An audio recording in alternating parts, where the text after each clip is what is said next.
Hello and welcome to today's July 8th stimulus check and stimulus package update. If you're a subscribed member of my community, then welcome back. And if you're not, subscribe right now. I'd love to have you as a member of my community.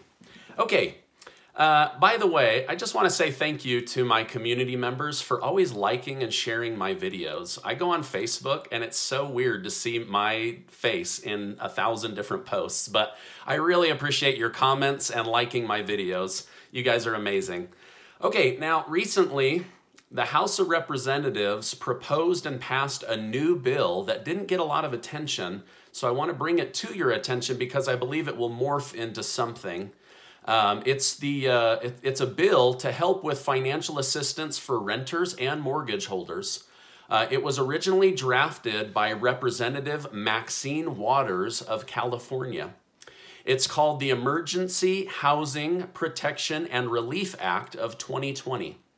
The bill seeks to allocate $100 billion to an emergency rental assistance program.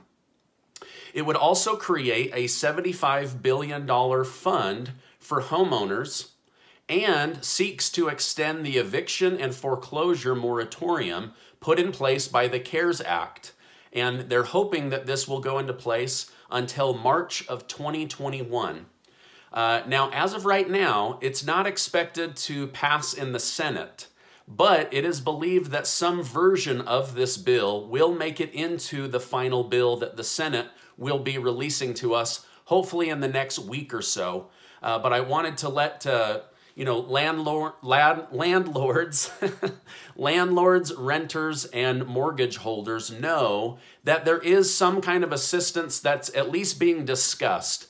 As of right now, there are many renters that are worried about being evicted. There are landlords going, oh my gosh, how do I cover multiple mortgages? And there are mortgage holders going, I don't want to lose my house in equity. So I just wanted to let you know that there is something positive happening and there is discussion happening, but I don't think that this bill will be the final bill, but there will be some sort of relief, it looks like, for landlords and mortgage holders.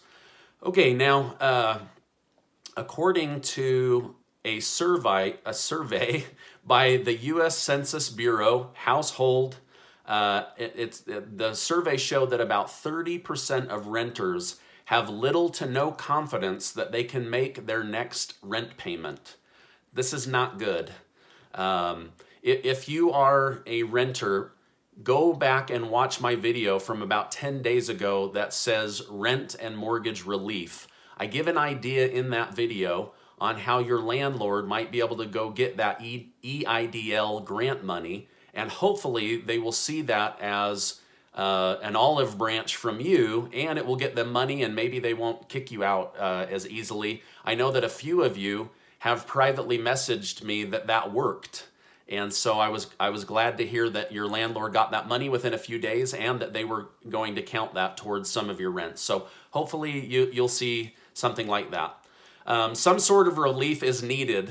They do need to draft and pass something for renters, homeowners, and landlords. Otherwise, there is a major risk of default.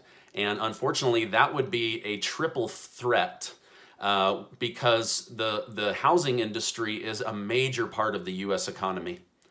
Okay, now Marcus from the community asks, if Rich Mitch says he is worried the most about people that make $40,000 a year or less, is he really just starting to say that there will be an income cap of $40,000 on the second stimulus check?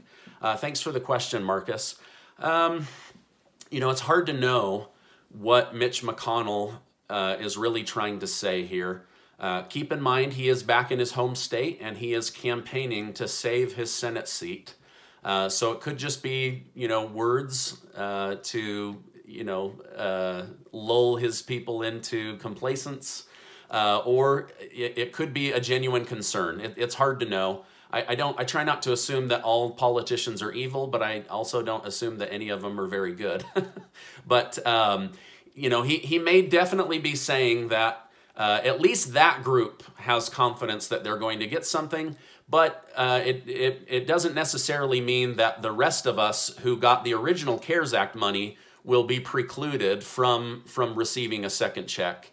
You know, or he could just be planting numbers. You know, it really is hard to say at this point. But we'll know more in about a week. I believe in the next 7 to 10 days, we're going to see something come out of the Senate that we'll be able to dig through and chew on and see what the Democrats' reaction is to it. I believe personally, if he does try to lower the cap that much, that he's going to have major pushback from the Democratic senators. So we'll see.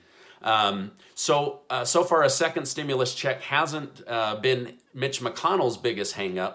His biggest hangup has been liability protection for businesses and hospitals, and also getting businesses to reopen. He wants to see the right balance between how much somebody should get on unemployment versus going back to work. So again, we've talked about that, but they're going to have to go through that.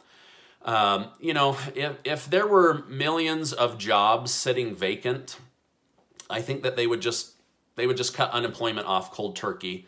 But they know, you know, I know that there are millions of jobs not open, and so there is going to be some need for a continuation of the federal unemployment aid. Will it be the $600 and phase out, or will it be a smaller amount with a larger amount of go back to work bonus? We don't really know yet, but it's my personal opinion, and just my personal opinion, that we will definitely see something as a continuing part of the unemployment until it gets back closer to that 6%. So, okay. If you found this video helpful, will you please give it a like? I would sure appreciate that, and that tells YouTube whether they should share my video or not. Okay, I wanted to ask the community, have you been seeing grocery prices level out or come back down? Let me know in the comments. Here in Utah, I have noticed prices are starting to level off and even come down as they are starting to get that inventory back in and get those shelves restocked. But I want to hear from you. What part of the country are you in, and what are you seeing with the grocery prices? I know that beef products are still higher than most people are used to, and some of that has to do with meat packing plants are still underemployed or closed down. So I think we'll see the price of beef come back down, but let me know. For business owners, make sure that you are applying for that PPP and EIDL loan number, loan assistance program. They have set that money aside. It's already there. So if you're a gig worker, self-employed, 1099, business owner, LLC, S-Corp, sole proprietor, go check that out, because that money is there for you to get in order to help your employees and to help your business. A question from the community. Stephen, is your hair real? Yes, it's absolutely real, and I don't dye it. In fact, my wife told me that one of our new neighbors privately asked her, how long has your husband been using hair care for men? His hair is so dark. And she said he doesn't use anything. So you can see quite a bit of silver right through there. You guys are funny talking about my hair. All right. Hey, I just want to say how glad I am that you're in my community. If you are new, thank you for subscribing. I hope you enjoy being in my community as much as the other 450,000 people have. And speaking of subscribing, I hope you'll subscribe to one other idea today, and that's that you are amazing. I honestly believe that you're amazing. And don't forget that tonight at 6 p.m. Eastern, I'm going to go live on YouTube.